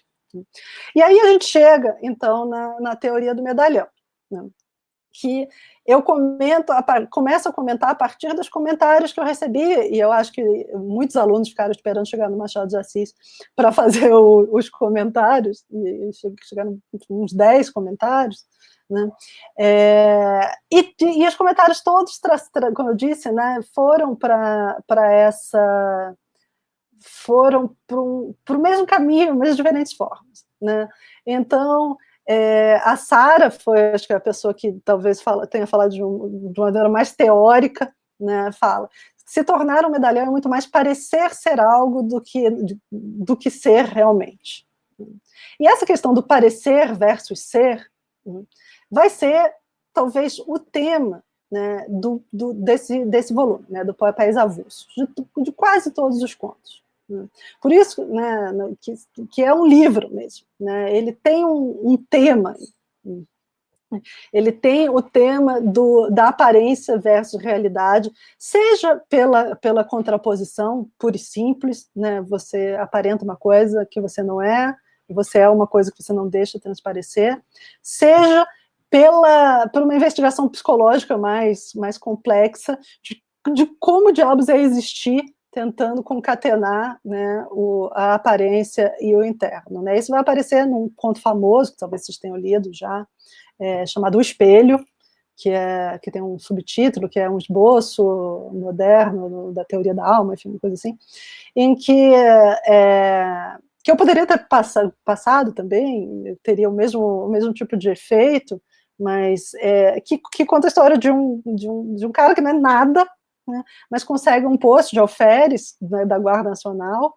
um reserva aí da Guarda Nacional, e com isso ganha um uniforme. Ganha um uniforme, e a mãe fica encantada, ele vai passar uma temporada na casa da tia, a tia só chama ele de senhor alferes, fala para ele colocar a farda, mostra para os escravos, para o primo, e meio que obriga todo mundo a ficar chamando ele de senhor alferes, e ele fala, me chama de João, por favor, e ela, não, agora você é o senhor alferes, etc., né? E ele fica, senhor alferes, senhor alferes, senhor alferes, até que ela tem que viajar, porque uma filha está doente, leva o primo, sei lá quem é, junto, os escravos, aproveitando que ela viajou, fogem, e ele fica sozinho num casarão. Assim, e ela dá para ele um espelho, né, que dá o título ao conto, um espelho enorme.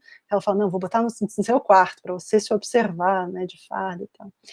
E ele primeiro se olha, de vez em quando, no espelho, tem uma hora que ele começa a se olhar no espelho e não se reconhecer, a figura dele fica meio borrada, ele não consegue se enxergar no espelho, uma coisa um pouco... que pisa no fantástico para depois tirar o pé do fantástico, né? E ele fala, e aí ele está contando essa história, na verdade, para os amigos, muito depois, já está com 50 anos, essa história é uma história dos 20 e poucos anos, e ele fala, começa a ficar desesperado, que ele não sabe mais quem ele é. Não sabe mais quem ele é, não consegue nem mais se enxergar no espelho, e ele fala, não, eu descobri que a gente tem duas almas, uma alma interna, que é, né, quem a gente é no fundo, né, e a alma externa, que é essa imagem que a gente dá, né, a ver para todos. Eu estava ali, né, há semanas sendo chamada de Senhor Alferes, Senhor Alferes, Senhor Alferes, de repente eu estou sozinha no casarão, ninguém mais me chamando de Senhor Alferes, eu não sabia mais quem eu era. Né? Aí ele tem a ideia de colocar a farda e se olhar no espelho de novo, e aí de repente ele fica de novo, né, com a imagem fixa no espelho, e recuperou, né, a alma externa e tal. Então de novo um conto absolutamente teórico, né? Nesse caso a teoria fica explícita, né? Explícita mesmo, né? Ele está dizendo existe uma alma interna, uma alma externa, né? Que é essa alma que você dá, né, a ver, e a alma e o que você é no fundo, e está problematizando o quanto uma coisa, né, entra em conflito com a outra. No caso, né, claro, né, é irônico, né, mas tem uma pegada, esse conto, o espelho tem uma pegada muito mais séria, né, do que primeiro que tem um narrador, então, né, você explora um pouco mais, né, a parte psicológica, né. Mas, né, na teoria do medalhão, então, aí, né, é isso que a Sara falou, né, ser um medalhão é parecer, né, e não realmente ser, né, é como se fosse aí a escolha pela alma externa, né, vamos tentar diminuir o máximo possível essa alma interna, né, justamente para não prejudicar a alma externa, que é o que você precisa ter, né, para conquistar o respeito, a glória, né, como diz o Brás Cubas, né. A Bruna fala, né, apenas o sucesso e a riqueza apagando os resquícios de ideais e a personalidade. Né, a mesma coisa dito de outra forma, né, então, em vez de parecer e ser, a gente tem aqui sucesso, riqueza, ou seja, aparências também, né, que apagando, né, ideais e personalidade. A Yasmin fala de uma defesa, né, de um ensinamento aí do pai para o filho, de que é melhor não ter nenhum valor real a ser oferecido, né, de novo, essa ideia do real. A Ana faz um comentário sobre como, né, dá para ler numa chave atual aí também, né, e de fato, né, a gente pode fazer, e imediatamente a gente faz, né, a questão das aparências, né, de como a gente dá para fazer, né, essa leitura, o que a gente mostra na internet, o que a gente é de verdade, né, como a alma exterior e a alma interior, né. A Bianca diz, não lhe preocupava a felicidade do filho, mas sim a posição na sociedade onde ele estaria. Né? Mas aqui é interessante esse comentário da Bianca, né, porque eu acho que se preocupava assim, com a felicidade do filho. Né? Só que a felicidade entendida, né, como a felicidade sendo para ele equivalente, né, ao respeito da sociedade, né, a essa coisa, não, quando começa a ser chamado para os jantares, né, isso dá a felicidade. E por aí vai, né. Professora, Bianca.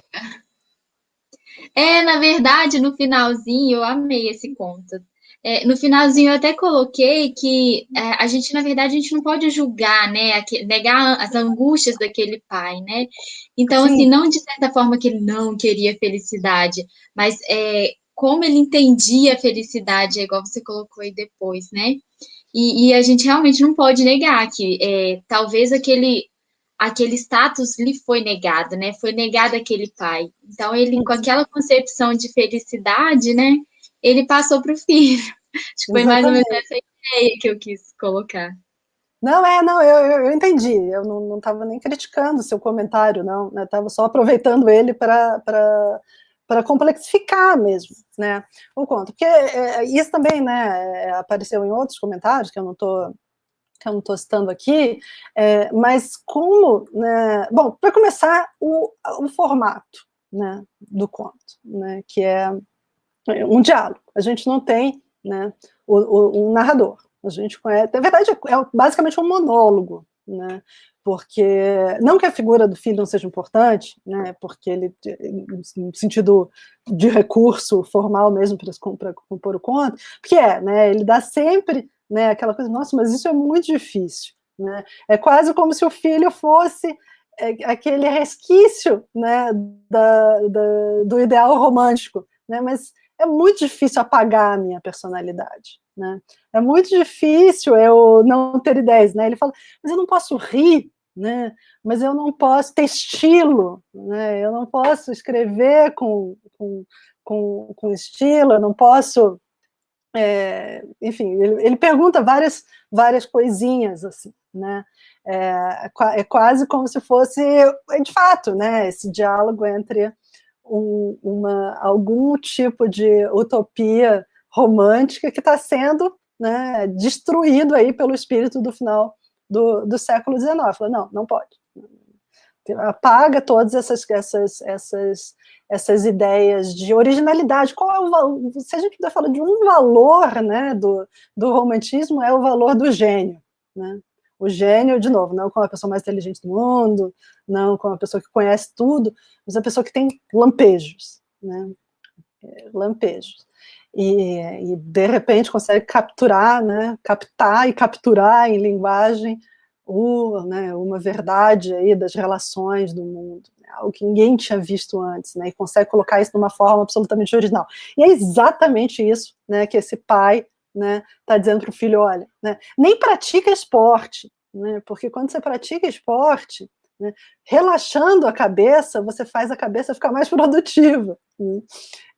Então, melhor não, né, gasta tempo com outro tipo de ocupação, né, vai jogar cartas, né, vai jogar bilhar, né, que aí você está ocupando a cabeça, você não consegue pensar em mais nada, você está pensando só naquilo, e você não tem nenhum espaço para originalidade. Né. Essa questão que apareceu na fala de alguém que eu já citei aqui, acho que da Ana, né, de como a gente pode ler, né, como necessariamente a gente lê, e eu fico sempre muito... Gosto muito dos comentários, né, de alunos quando fazem essa relação entre alguma coisa do século XIX ou mesmo do século XX com a realidade atual, né, com o contexto atual, e alguém, enfim, e teve dois comentários, um desse, né, que foi, nossa, a gente consegue ver muito bem esse jogo de aparências, né, que a internet propicia e tal, mas outra pessoa falou assim, nossa, né, mas como, mais de uma pessoa, né, falou, mas como hoje, né, a gente vive de alguma maneira essa tensão, e essa contradição, inclusive, né, entre a questão de querer agradar e querer ser original, né, ao mesmo tempo. Né? Você precisa ser original para se destacar, mas, na verdade, é uma originalidade um pouco falsa. Né? É uma originalidade muito programada para, né, atender às sensibilidades e você não se destacar demais. Fala, Bianca. Não, então, eu até coloquei...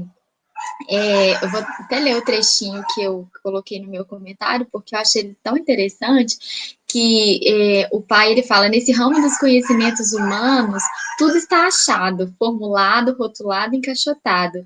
É só prover os alfajores da memória. Em todo caso, não transcenda nunca os limites de uma invejável vulgaridade. Aí coloquei um reticências, foge a tudo que possa cheirar reflexão e originalidade. E aí eu fiz até nessa hora, eu falei assim, que o conto, ele é até muito contemporâneo, mas aí nesse momento ele diverge, porque é exatamente o exercício oposto que a gente está fazendo hoje em dia, né? A gente precisa, o tempo todo, as escolas, no trabalho, você tem que ser original, você tem que buscar fugir, né, do que já está posto, né, e eu até coloquei essa fala de ir, não negar o que já foi dito, mas ir além, né, Uhum. e ali exatamente o exercício oposto, né, essa negação, mas eu acho que é muito do século, né, daquele finalzinho do século. E a gente também não pode esquecer a brutalidade da ironia, né, que ele está... E que é uma ironia, né, isso eu queria comentar, né, que é muito interessante, porque não, é uma ironia difícil, né, de compor, no sentido de que você não tem um narrador para apontar, né, a ironia, como Machado de Assis usa bastante, né. Aqui a ironia emerge do próprio tom do pai, né, do exagero, né, do tom. Né. Lembra muito, né? Eu estava lendo, né, e falando, nossa, né, estou aqui, lembrei justamente do Voltaire, estava me achando muito inteligente por ter lembrado do Voltaire, aí depois ele cita o Voltaire, né? Porque tem justamente, né,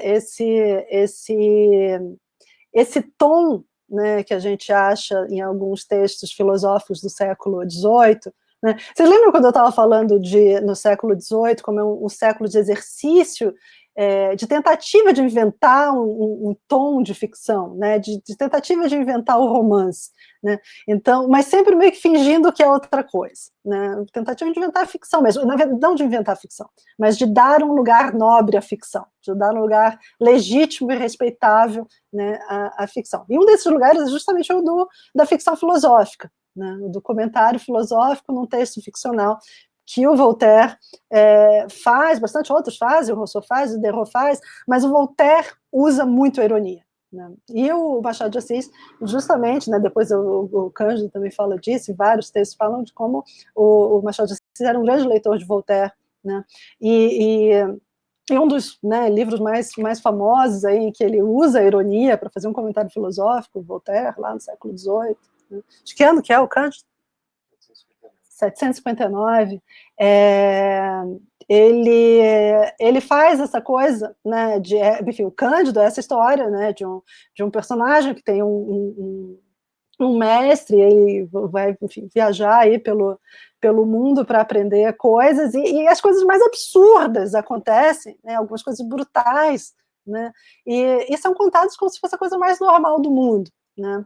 Então, é esse mesmo expediente, né, de por meio de uma linguagem cândida, aí para falar do Cândido, do Antônio Cândido e do adjetivo ao mesmo tempo, por meio de uma linguagem cândida, né, de uma linguagem tranquilinha, né, falar absurdos. Então a gente tem esse pai falando coisas absurdas. Olha, você já não pensa muito, mas pensa menos ainda, né? Não tem ideias originais.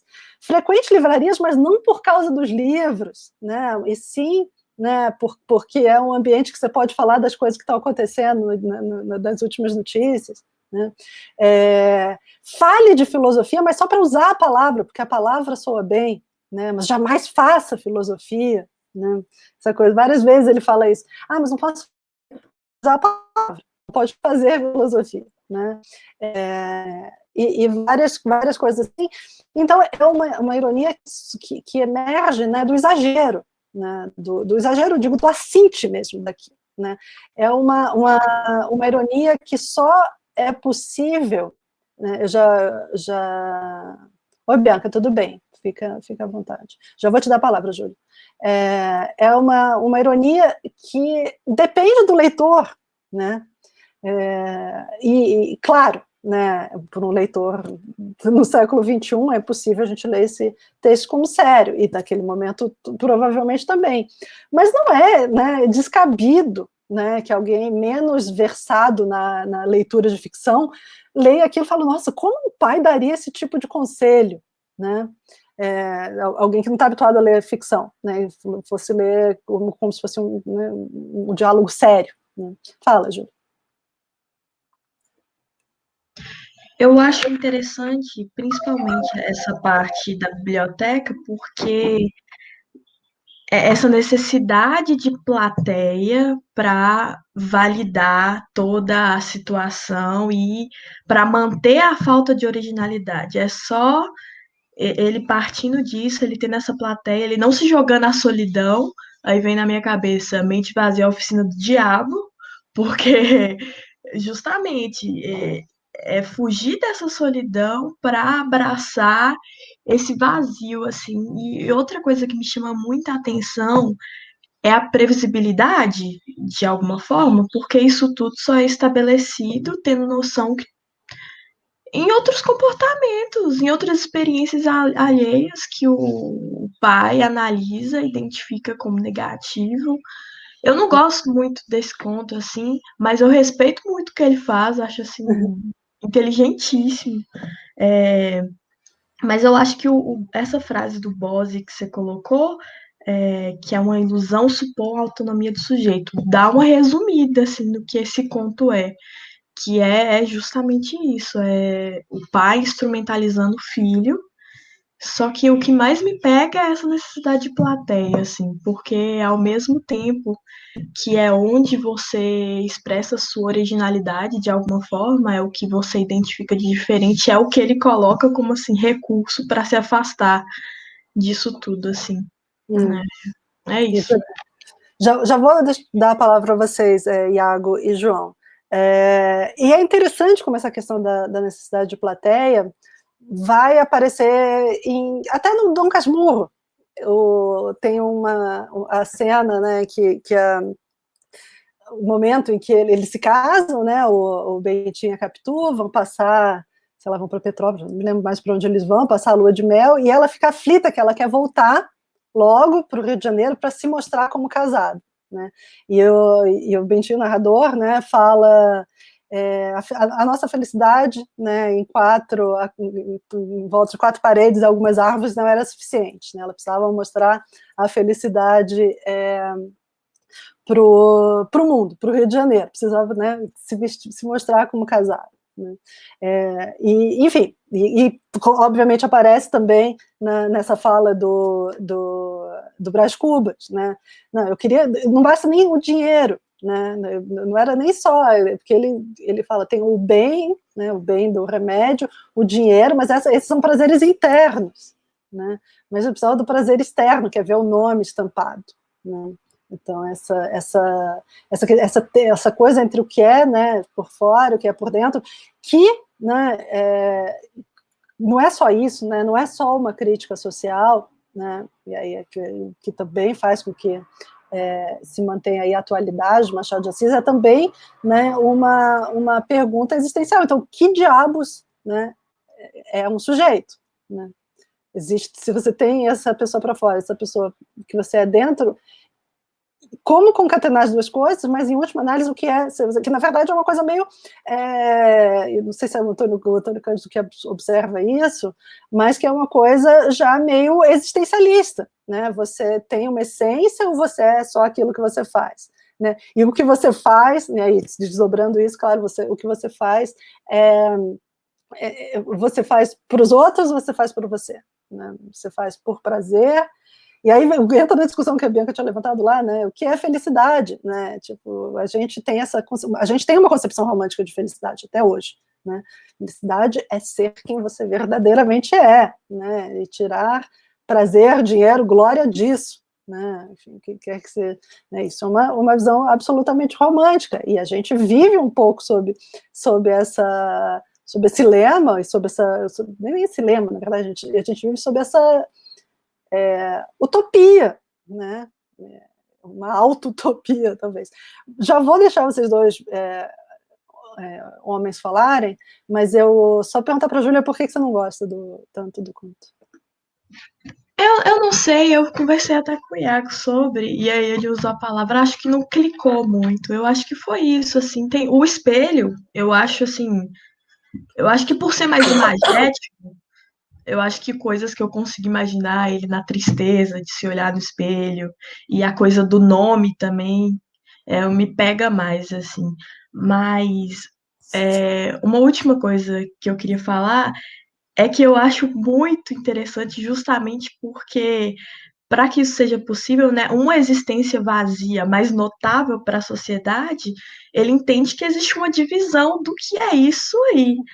Mas, mas será? Não é só porque a sociedade é dessa forma e aceita as coisas nesse sentido, assim?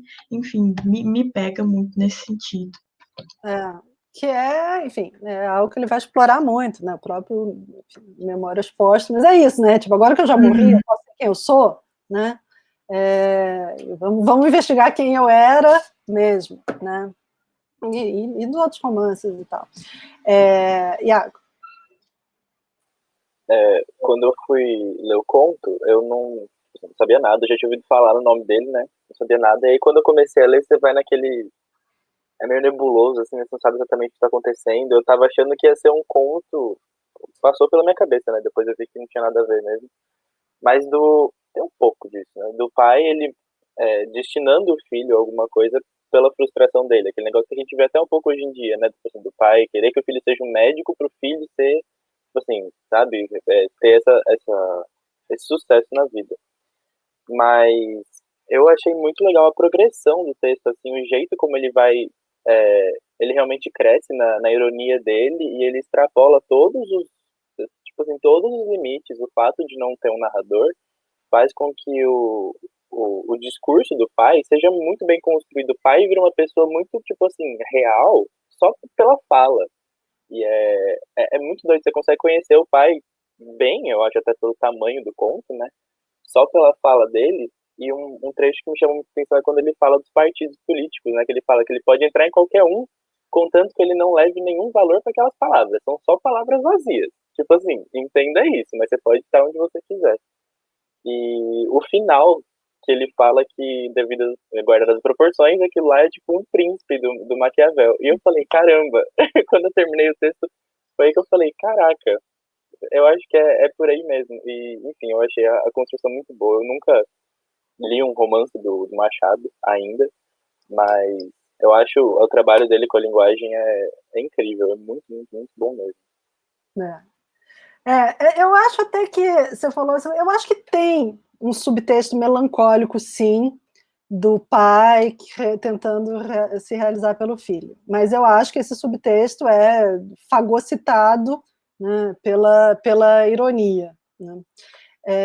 Em relação aos partidos políticos, eu também gosto muito, né, é muito espertinho, e é uma crítica a tudo, né? É uma fórmula perfeita, porque ele está criticando os partidos também, né? Que, como se sabe, né, não tinha muito, claro, né? O ultramontano, que, enfim, que é uma coisa mais cristã, mas em relação aos dois principais partidos, era quem estava no poder, né? Era isso que diferenciava, se estava no poder ou não. Né? Então ele está fazendo uma crítica também, né, ao governo e não só à sociedade, essa sociedade enfim, que só quer uma posição social, né, no final das contas. João.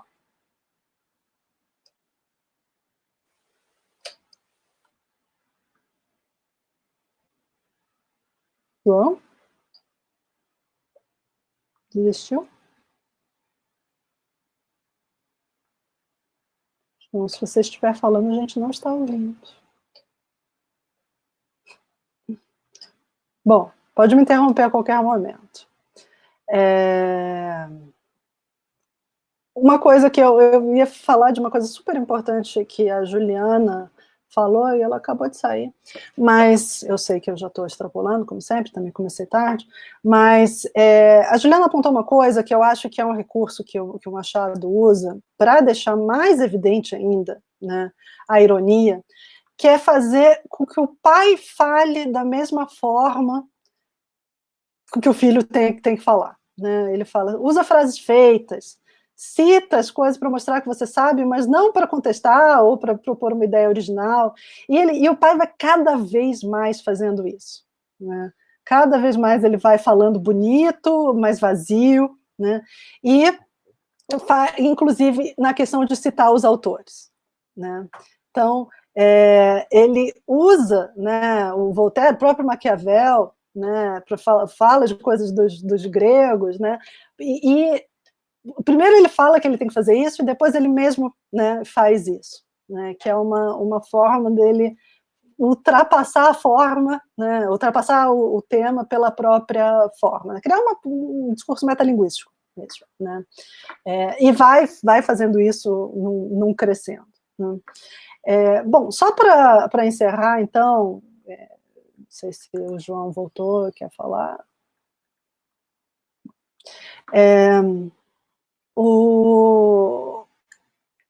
Eu concordo um tanto com o que a Júlia falou, em termos da leitura, né, sobretudo em relação ao que ela falou quando ela comentou o espelho, né? Eu falei essa coisa do conto tese, né, do conto ideia, sei lá, do conto... E esse fica evidente demais, né? Por isso que ele lembra tão imediatamente, né, esses contos filosóficos do século XVIII, né, porque a ficção parece um recurso para ele dizer alguma coisa, né, e não uma experiência, né, não experiência no sentido da experiência de leitura mesmo, né, não experiência de leitor, né. Então, da mesma maneira, enfim, não que um Cândido não seja divertido pelas próprias histórias, mas é o tipo de texto que você fica sempre muito ligado no que o autor quer dizer, né, tipo, tem um recado para passar aqui. Não é o tipo de coisa que me anime também, particularmente como leitora, não. Né? Por outro lado, é muito...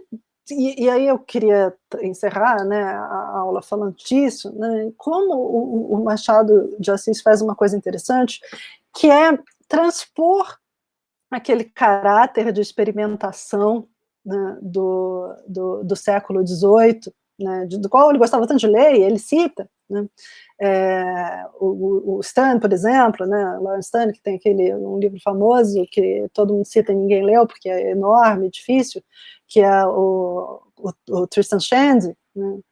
Aí a Júlia vai falar que leu, né, que a Júlia leu umas coisas estranhas.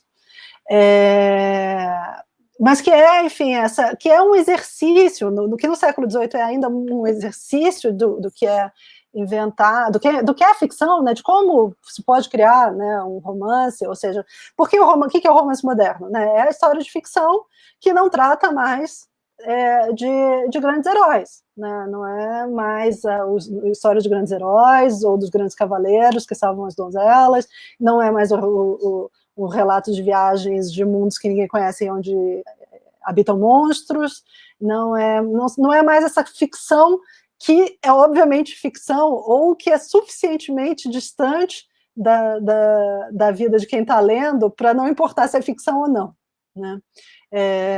Ou, enfim, a China, né, para alguém do século XV já é ficção suficiente, né? Então uma história passada na China ou do século XVI, enfim, né? Então o século XVIII é esse século como contar histórias ficcionais de pessoas próximas a gente, né?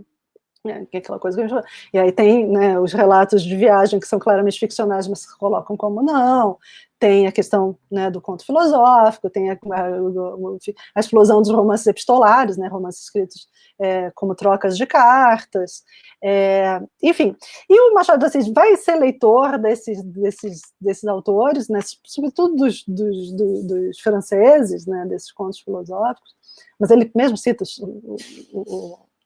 o Shandy, né, o Tristram Shandy, só que ele vai transpor isso para uma linguagem que já está para um leitor e para uma linguagem que já domina a ficção, o mundo da ficção. No final do século XIX, ninguém, né, vai ler o Sofrimento de Jovem Werther e fala, nossa, eu passei por isso, eu vou me matar também, né? Já se cria o distanciamento da ficção é dado pelo próprio pacto ficcional, né? E não mais pelo descolamento entre o leitor e aquilo que a obra traz. Então, isso, né, claro que ao longo do século XIX ainda se explora muito a questão do romance didático, né, aquela coisa de dar bons exemplos, né, isso vai ser, inclusive, defendido por críticos ingleses, né, a gente tem que contar boas histórias, porque são as mulheres que leem, elas precisam, né. Mas no caso do Machado, que já é profundamente imbuído de uma coisa que vai ser a questão do século XX, em termos de ficção, né, ele já está brincando, né, com isso. Então, e isso a gente vê às vezes de uma forma mais bem feita, como no caso do espelho, né, que você tem uma ideia, você está fazendo um conto tese, no sentido de você está fazendo um comentário filosófico sobre a natureza humana, mas você está deixando isso bem claro, e você também está deixando bem claro o caráter de ficção. Né? Entende? Assim, você está fazendo um comentário sobre a alma, mas você também está fazendo um comentário sobre a ficção, um comentário sobre a literatura, né, sobre a experiência literária. Às vezes ele torna isso bem explícito mesmo, né? Tem um outro conto que é o conto mais antigo, que é de 75, esse A Chinela Turca, que é um conto que a gente lê, né, no século XXI, que a gente lê hoje, e pensa, não acredito que era isso, porque é um conto que tem eu não vou contar porque talvez vocês leiam, e aí tira mais a graça ainda, mas é um conto que usa um recurso que para a gente é absolutamente banal. Vou contar, né, porque senão fica tão esquisito e tal. Que tem um cara que está prestes a sair para o baile, onde ele vai encontrar a gatinha dele, e de repente vem um conhecido que é um mala, e bate na porta dele 9h30 da noite. Né? E ele fala, não acredito que esse mala está vindo aqui, tomara que eu consiga despachar rápido. E o cara chega, o cara é um major, e fala, eu tenho que te confessar uma coisa, não sei se você sabe, mas eu sou apaixonado por literatura, eu tento escrever sempre, há muito tempo, e agora essa maluquice voltou na minha cabeça, ele fala mesmo essa questão, né? Voltou essa loucura que me toma, e eu escrevi uma peça, e eu queria que você lesse. Senta aí, vamos para o seu escritório, vamos sentar aí para você ler. Ele fica, não acredito que esse cara vai mandar ler, né, essa peça agora, né? Quanto tempo vai demorar? E vai, meu Deus, são 5 atos, né? E aí começa, né, o cara começa a ler para ele a peça, e ele vai contando, e é tudo muito banal, um drama romântico, né? Ele está fazendo a crítica também do drama romântico, e é um conto de 75 ainda. E aí, de repente, o cara fala, tá bom, você não está prestando atenção, vou embora. Bate a porta, é meia-noite, fala, nossa, por que ele não fez isso antes? Sai correndo, né, já está prestes a sair para pegar um carro para ir para o Rio Comprido, onde vai ter a festa, e aí entra um cara se dizendo policial e falando, você está preso por ter roubado uma chinela turca. Ele falou, como assim? É uma confusão. E aí vira uma outra parada, assim, o conto. Aí o cara coloca ele no carro e fala, não, a gente não é policial, você vai entender muito bem o que está acontecendo, sua vida está prestes a mudar. E aí eles chegam, e aí ele fala, não, na verdade você não roubou a chinela turca, isso aqui era só um plano para te trazer aqui, você vai casar com essa moça aqui, aparece uma moça lindíssima, e depois você vai tomar um veneno, e tal, aí aparece um padre para casar eles no meio da madrugada, o padre falando, foge, aquela janela tá aberta, aí ele sai correndo pela janela, corre, e acorda com o major terminando de ler a peça e falando, e aí, gostou? Né? Então aquela coisa, era tudo um sonho, né? Então a gente fala, não acredito, né? O Machado de Assis está mandando essa para cima de Demois, né?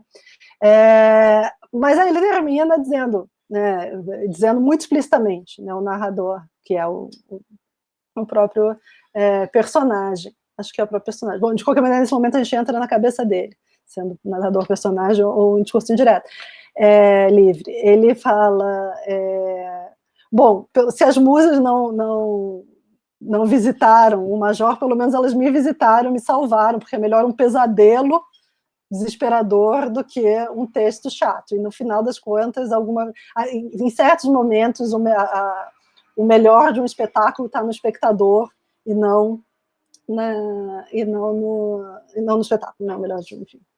Parafrasei muito mal, mas ele deixa, né, muito claro esse discurso, né, sobre a ficção. Às vezes, né, o melhor está no espectador e não na peça, né? Então é o outro conto tese, obviamente, né? Aqui também uma tese explícita, mas é sempre esse jogo, né? Eu estou comentando o fazer ficcional, né? Ao mesmo tempo que eu estou comentando a sociedade, né? Geralmente nesses contos, ou, né? Comentando questões mais existenciais.